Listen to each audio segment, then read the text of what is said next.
चलो next topic है,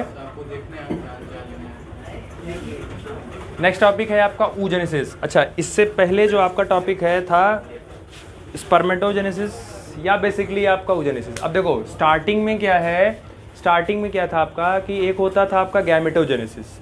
gametogenesis में क्या होता था कि इस गैमीट का फॉर्मेशन को ही हम क्या बोलते थे, गैमेटोजेनेसिस। गैमेटोजेनेसिस दो तरीके का होता है, अगर स्पर्म बन रहा है तो स्पर्मेटोजेनेसिस, अगर ओवा बन रहा है, oocyte बन रहा है तो oogenesis। अब oogenesis में देखो, oogenesis क्या होता है, फॉर्मेशन ऑफ ओवा या oocyte in the female ovary is known as oogenesis। देखो कुछ बातें ध्यान रखो, जैसे कि जब लड़की, जैसे जब फर्टिलाइजेशन हो जाता है, फर्टिलाइजेशन हो गया आपका, जाइगोट बन गया आपका, तो जब जाइगोट बनता है तो उसी समय लड़का होगा या लड़की डिसाइड हो जाता है। अगर लड़की बन गई, अगर ये डिसाइड हो गया कि वो जो जाइगोट बना है वो किसी लड़की का जाइगोट है, तो जिस समय वो लड़की डिसाइड हो गई उसी समय उसके अंदर oocyte का बनना, ये oocyte का बनना फॉर्मेशन स्टार्ट कर दिया जाता है। और तब तक उसके अंदर oocyte बनता है जब तक कि वो माँ के गर्भ में रहती है, यानी कि जब तक वो माँ के गर्भ में रहती है तब तक उसके अंदर, मतलब आप ये कह सकते हो कि लगभग जब ये डिसाइड हो गया ना कि लड़के माँ के गर्भ में लड़की आ गई, तो लगभग 20 हफ्ते तक, 20 हफ्ते के बाद अप्रॉक्स उस लड़की के, उस छोटी सी बच्ची के जो गर्भ में ही है अभी, उसके ओवरी में कितने oocyte हो जाते हैं, लगभग 6 से 7 मिलियन। 1 मिलियन में 10 लाख होता है, तो 6 मिलियन में अप्रॉक्स 60 लाख। मतलब कि उस लड़की के जो अभी पैदा ही नहीं हुई है, जो अभी माँ के गर्भ में ही है, उसके ओवरी में कितने oocyte, कितने ओवा, कितने एग बन के रेडी हो जाते हैं, 6 से 7 मिलियन। 9 महीने के बाद वो उस लड़की का डिलीवरी हुआ, लड़की जैसे बाहर निकली, तो जब लड़की बाहर निकली at the time of birth, उस लड़की के अंदर कितने oocyte बचे हैं। अब आप इमेजिन करो 6 मिलियन के लगभग थे, और जब वो लड़की पैदा हुई तो लगभग 4 मिलियन उसका डिस्ट्रॉय हो गया। तो अब होता क्या है कि अगर एक बार लड़की पैदा हो गई तो अब oocyte बनना रुक जाता है, वो अब बनेगा नहीं, अब वो धीरे धीरे धीरे धीरे धीरे क्या होता है उसके बॉडी में, कम ही होता जाएगा, बढ़ता नहीं।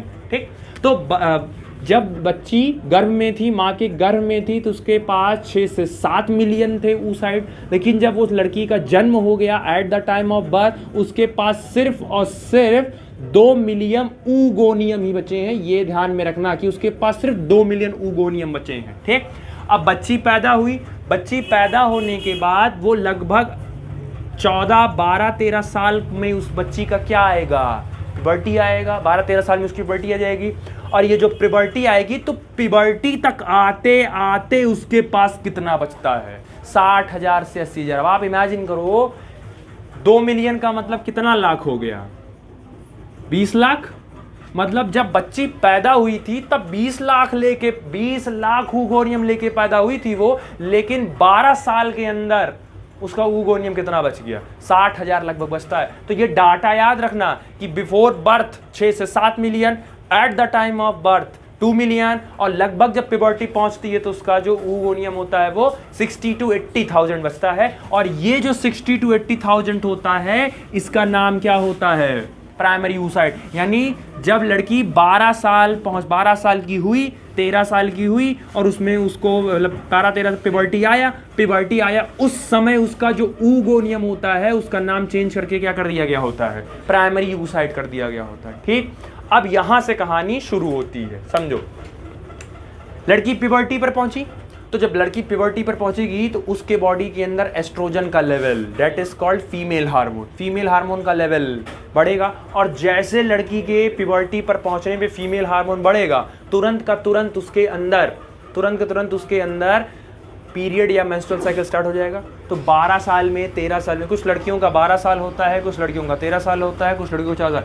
मतलब कि अगर मैं राउंड ऑफ फिगर मानूं तो 12 साल में, लड़की के 12 साल में पहली बार उसका पीरियड आया। इसका मतलब कि 12 साल में उसके अंदर जो फीमेल हार्मोन, जो एस्ट्रोजन था, उसका लेवल बढ़ा। तो एस्ट्रोजन का लेवल जब बढ़ गया तो उसको 12 साल में पहली बार पीरियड आया, मतलब उसका ओवा, उसका oocyte उसकी बॉडी से, ओवरी से क्या कर दिया गया, रिलीज कर दिया गया। अब इसमें भी समझो पहला कि एक्चुअल होता क्या है।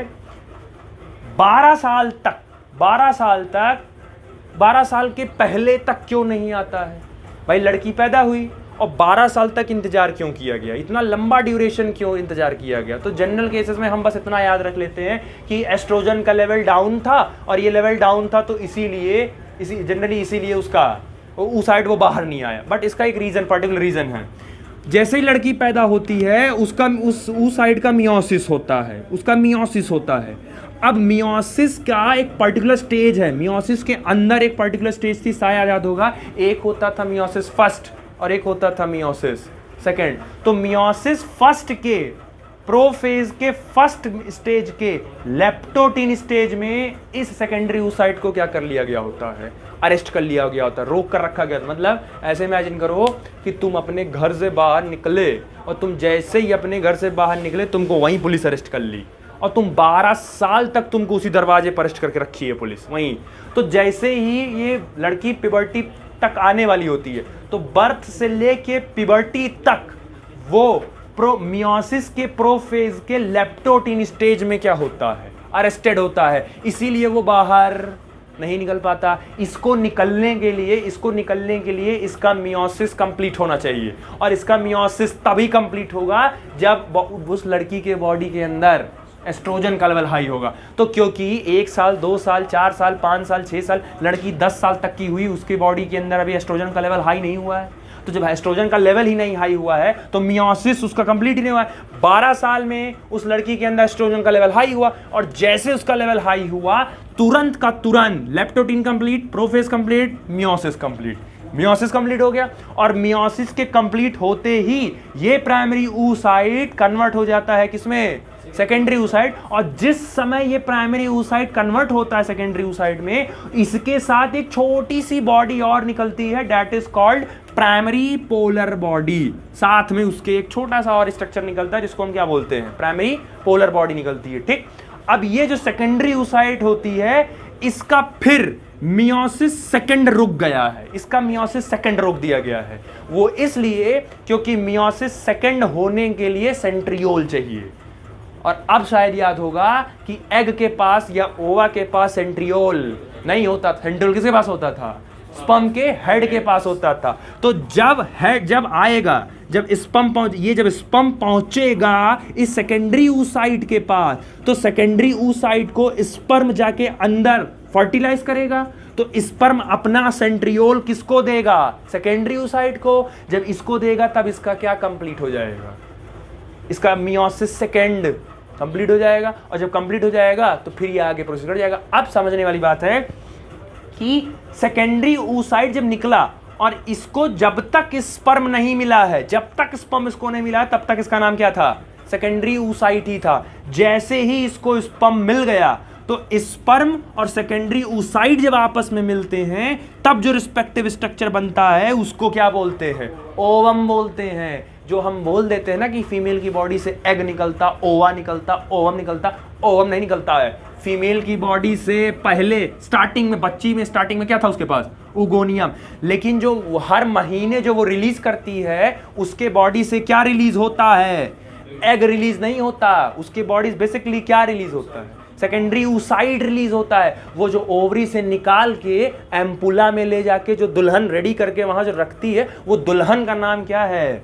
सेकेंडरी oocyte है। ये सेकेंडरी oocyte जो दुल्हन है ये किसका इंतजार कर रही होती है? स्पर्म का। क्योंकि इस दुल्हन का, इस सेकेंडरी oocyte का भी क्या पूरा नहीं हुआ है? मियोसिस सेकेंड पूरा नहीं हुआ है। और इस मियोसिस सेकेंड को पूरा करने के लिए स्पर्म का क्या चाहिए? सेंट्रियोल चाहिए। तो जैसे ही सेंट्रियोल पहुंचा, इसका मियोसिस सेकेंड पूरा, अब इसका नाम चेंज हो गया, क्या हो गया? ओवम। और यही धीरे धीरे कुछ टाइम के बाद ये कन्वर्ट होता है। तब किस में जाके कन्वर्ट होता है? एग सेल में कन्वर्ट हो जाता है। अच्छा, जिस समय सेकेंडरी oocyte ओवम में कन्वर्ट होता है, तो जिस समय ओवम कन्वर्ट होता है उसी समय एक और छोटी सी बॉडी निकलती है, that is called secondary polar body. समझ आया? क्लियर हुआ? अब इसमें एक चीज और देखो, बिफोर पिबर्टी के पहले तक उसका नाम क्या था? Primary oocyte। पिबर्टी तक, बेसिकली पिबर्टी तक आप बोल सकते हो, पिबर्टी तक उसका नाम क्या था? अब इसको रिलेट करके समझो। लड़की जब गर्भ में थी तो उसका नाम क्या था? oogoनियम। लड़की अभी डिलीवर नहीं हुई है, अभी पैदा नहीं हुई है, अभी भी उसका नाम क्या है? oogoनियम। जैसे लड़की पैदा होके बाहर आई, अब उसका नाम तुरंत प्राइमरी oocyte हो गया, आ गई बाहर। और अब वहां से लेके जब तक लड़की अपने प्यूबर्टी में नहीं पहुंच जाती तब तक लड़की के पास क्या है, प्राइमरी oocyte, उसका नाम क्या रहेगा, प्राइमरी oocyte। और जैसे लड़की प्यूबर्टी में पहुंची, प्यूबर्टी में पहुंचते ही उसके बॉडी के अंदर एस्ट्रोजन लेवल हाई हुआ, जैसे हाई हुआ उसका मियोसिस कंप्लीट हो गया। मियोसिस कंप्लीट होते ही जैसे मियोसिस कंप्लीट होगा उस प्राइमरी oocyte का नाम चेंज हो जाएगा तुरंत, लेकिन सेकेंडरी oocyte फिर अरेस्ट हो जाएगा, तुरंत फिर रुक जाएगा वहीं, क्योंकि उसके पास अभी क्या नहीं है, सेंट्रियोल नहीं है। तो जब सेंट्रियोल स्पर्म देने पहुंचेगा, तो जब सेंट्रियोल स्पर्म दे देगा तब सेकेंडरी oocyte का नाम चेंज होकर क्या हो जाएगा, ओवम हो जाएगा, और कुछ देर के बाद फिर उसी का नाम क्या चेंज हो जाता है, एग। इतना क्लियर हुआ, ठीक। अब आपसे पूछा जाएगा how many polar bodies are released during the oogenesis, 2, पहला यहां, दूसरा यहां। दूसरा क्वेश्चन, प्राइमरी पोलर बॉडी कब निकलती है, after primary oocyte, after completion of meiosis first. जब मियोसिस फर्स्ट पूरा होता है तब प्राइमरी बॉडी निकलती है, प्राइमरी पोलर बॉडी, और जब मियोसिस सेकंड पूरा होता है तो क्या निकलता है, सेकेंडरी। याद रखना, जब मियोसिस फर्स्ट पूरा होता है तो क्या निकलता है, प्राइमरी पोलर बॉडी, और जब मियोसिस सेकंड पूरा होता है तो क्या निकलता है, सेकेंडरी पोलर बॉडी। समझ आया। अब मैं ये बताऊं आपको, अगर ये समझाऊं कि एक लड़की 12 साल में उसका पहली बार पीरियड आया, ठीक, और ऑन एन अप्रॉक्स मैं कह रहा हूं कि उसका पीरियड 45 साल तक चला, मतलब 12 साल से लेके 45 साल तक उसको पीरियड आया, तो हर महीने एक एग रिलीज किया जाएगा।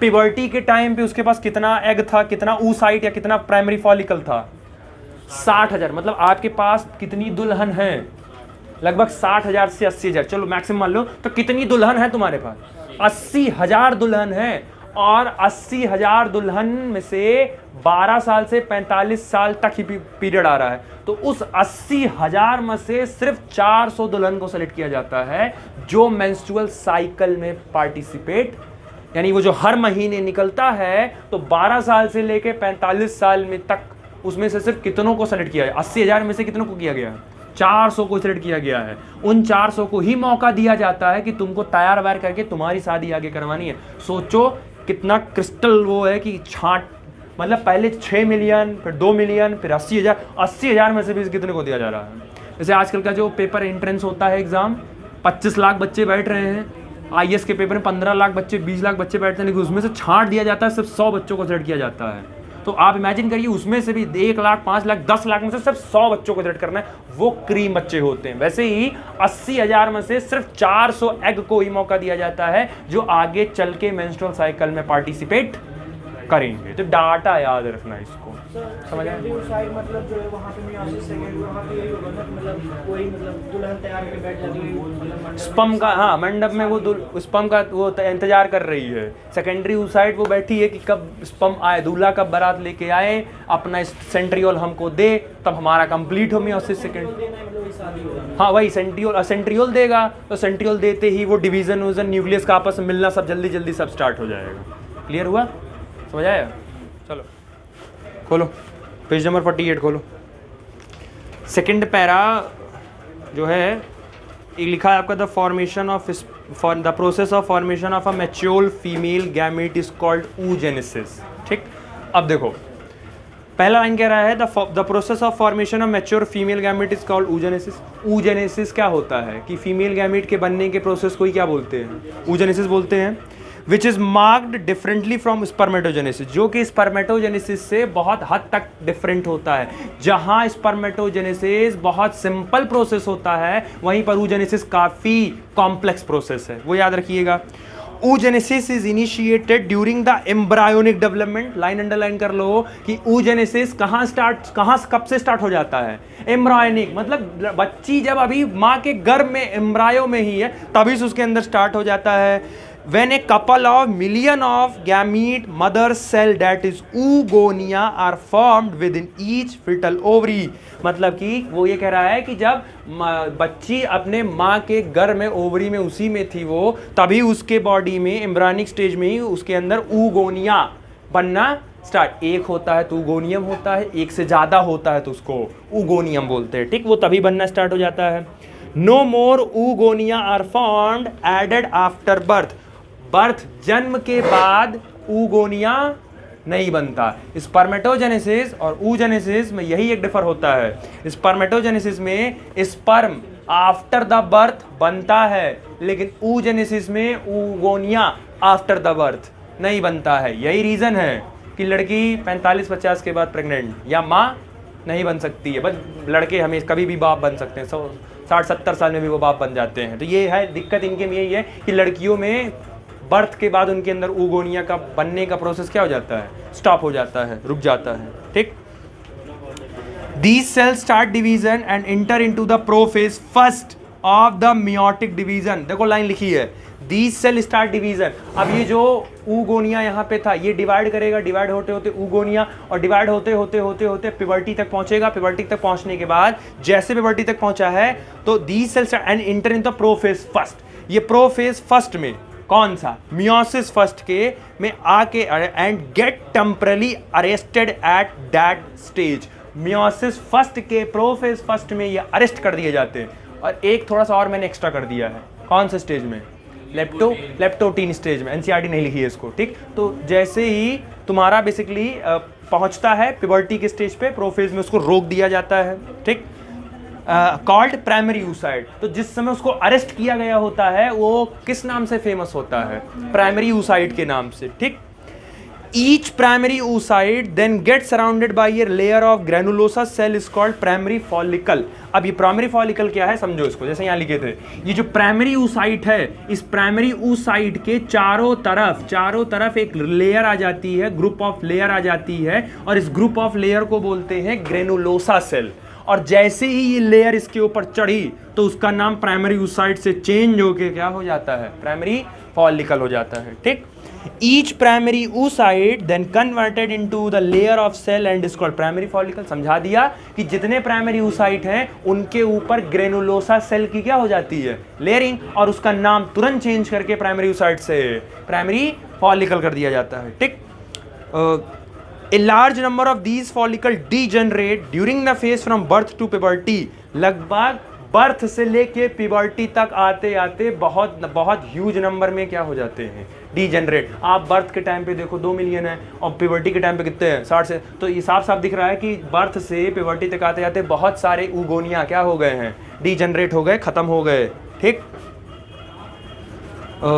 degenerate in birth, therefore at puberty only 60 to 80,000 primary follicles are left in each ovary।